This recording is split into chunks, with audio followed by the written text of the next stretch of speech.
Alors que les États-Unis débattent de Roe v. Wade, la Chine se prépare à un changement majeur de ses lois sur l'avortement.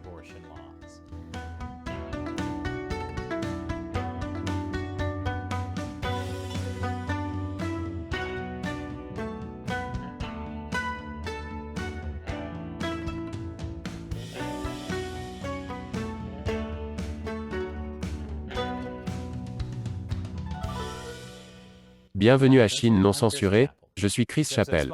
Cet épisode est sponsorisé par PC Doctor Toolbox. Protégez votre PC contre les pannes logicielles, les défaillances matérielles, et le genre de problèmes qui vous rendent la vie misérable. Eh bien, c'est samedi. Profitons du week-end avec un sujet relaxant, l'avortement. Oui, l'avortement est de nouveau au cœur de l'actualité aux États-Unis, déclenchant une fois de plus un débat féroce entre les gens qui sont pro-vie et pro-choix. Mais dans l'utopie communiste chinoise, il n'y a pas besoin de débat. Car le Parti communiste est à la fois anti-vie et anti-choix. Je sais, c'est difficile à imaginer. Quand le Parti communiste chinois a pris le pouvoir en 1949, il voulait que les gens aient des bébés. Beaucoup de bébés. Plus la Chine était peuplée, plus elle était forte. Mao Zedong incitait expressément les gens à avoir des enfants. Quel meilleur aphrodisiaque qu'un dictateur brutal vous disant de vous multiplier pour le bien du pays. Oh ouais, ça me met dans l'ambiance. Le parti a même interdit le contrôle des naissances. Une des raisons était que Mao était préoccupé par la guerre nucléaire. Dans un discours de 1957, Mao a déclaré qu'il n'avait pas peur de la guerre nucléaire, car avec une population chinoise de 600 millions de personnes, même si la moitié d'entre eux sont tués, il en reste encore 300 millions. Je n'ai peur de personne. Chic type. Quel meilleur aphrodisiaque que de vouloir produire de la chair à canon pour la guerre nucléaire qui s'ensuit. Oh oui, ça me met dans l'ambiance. Mais à la fin des années 70, le Parti communiste s'est inquiété d'avoir trop de monde. C'est ainsi qu'a commencé la tristement célèbre politique de l'enfant unique dans les années 1980. Il y avait des exceptions.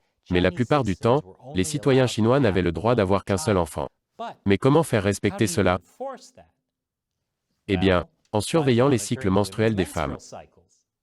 En milieu rural, une femme serait probablement regroupée avec un ensemble de ménages et relèverait de ce qu'on appelle un chef de groupe, quelqu'un qui surveille en quelque sorte les progrès et la fécondité.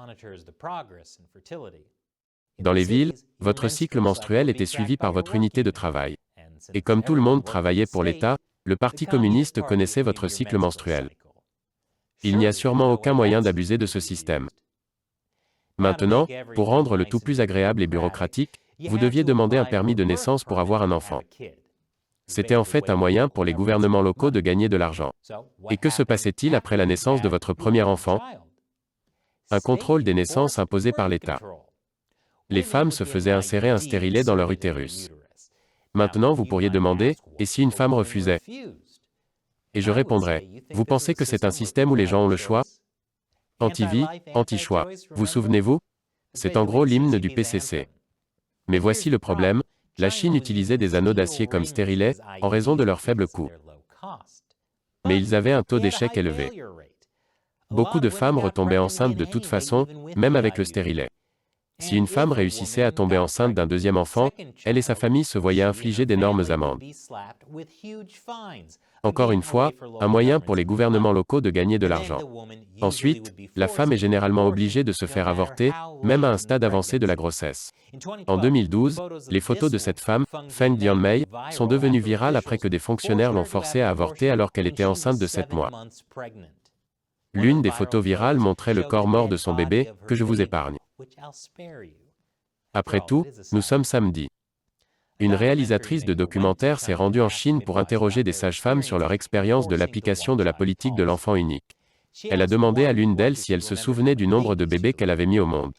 Et elle a répondu, « Je n'ai pas le nombre d'accouchements, mais je me souviens avoir pratiqué 50 000 à 60 000 avortements, et je les ai comptés parce que je me sentais coupable. » La chose qui faisait que la sage-femme se sentait vraiment coupable, parfois, un bébé né à un stade avancé naissait vivant, et elle devait tuer le bébé après l'avoir mis au monde. Et moi qui pensais que la servante écarlate était sombre. L'opposé de ça est beaucoup plus sombre. Et ce n'était pas tout. Après l'avortement forcé, il y avait la stérilisation forcée. Voici ce qu'un gynécologue a dit de son travail pendant la politique de l'enfant unique.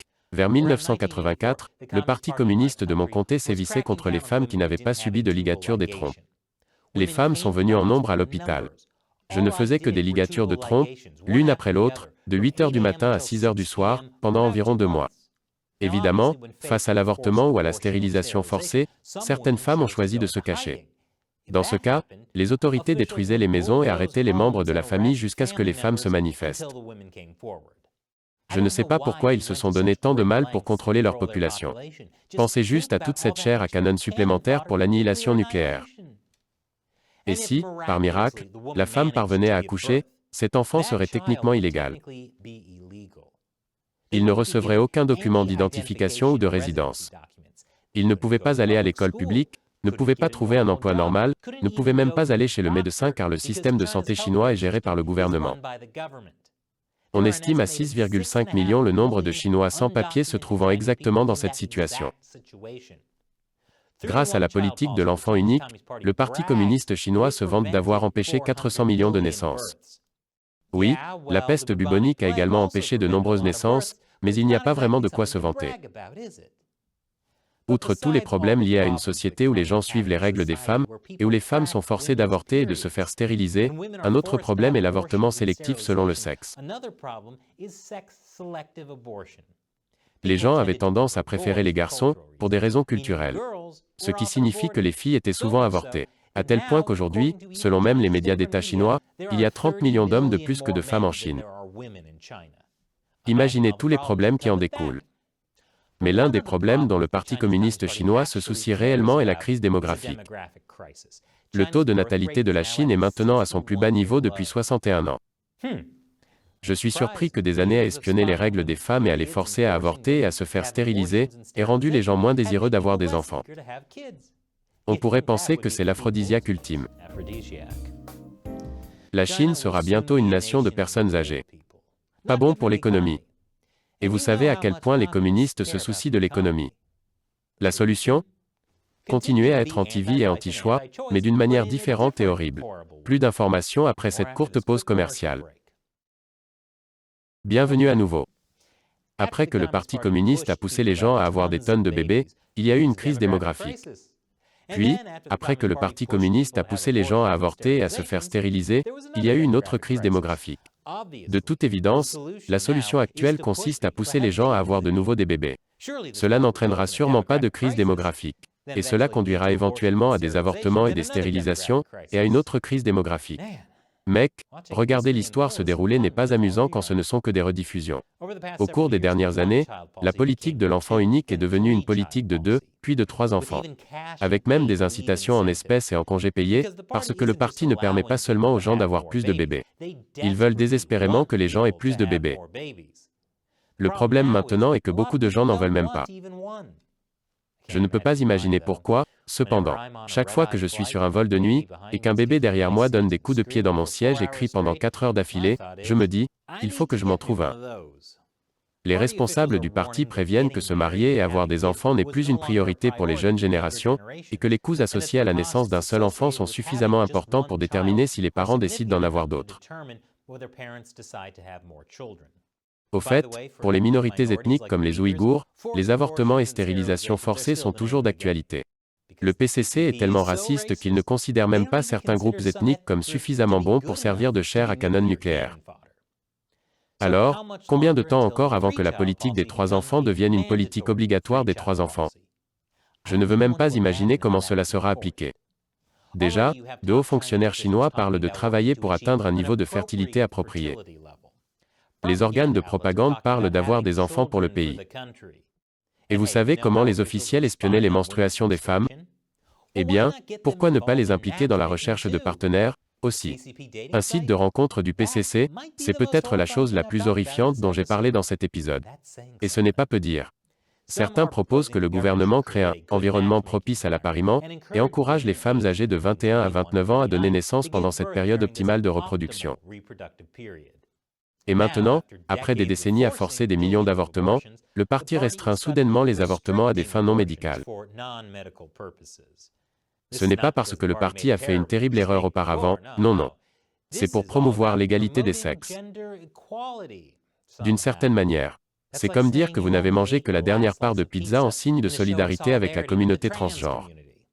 Un des principaux commentaires sur les médias sociaux chinois disait « Le corps de la femme est devenu un outil. Lorsque veut que vous portiez un enfant, vous devez le faire à tout prix. Quand ne le veut pas, vous n'avez pas le droit d'accoucher, même au risque de mourir. » Avant la fin de la politique de l'enfant unique, de nombreuses cliniques en Chine faisaient de la publicité pour leurs avortements sans douleur. Bye bye la douleur, bonjour le bonheur. Pourquoi porte-t-elle une robe de mariée? C'est un avortement provoqué indolore. Oh, regardez, c'est la photo de leur bal. Vous l'aimez? Donnez-lui le meilleur. C'est une pub pour l'avortement ou pour les bijoux? Détendez-vous pendant 3 minutes. Oui, c'est encore pour l'avortement. Les avortements sans douleur de l'hôpital Maria Maternity, si c'est assez bon pour les femmes blanches. Procédure sans douleur. Vous allez vous faire avorter ou vous faire les ongles? Mais maintenant, ces panneaux sont remplacés par des publicités encourageant à avoir des bébés. Beaucoup de bébés. Les promesses d'avortement sans douleur sont remplacées par des promesses de naissance sans douleur.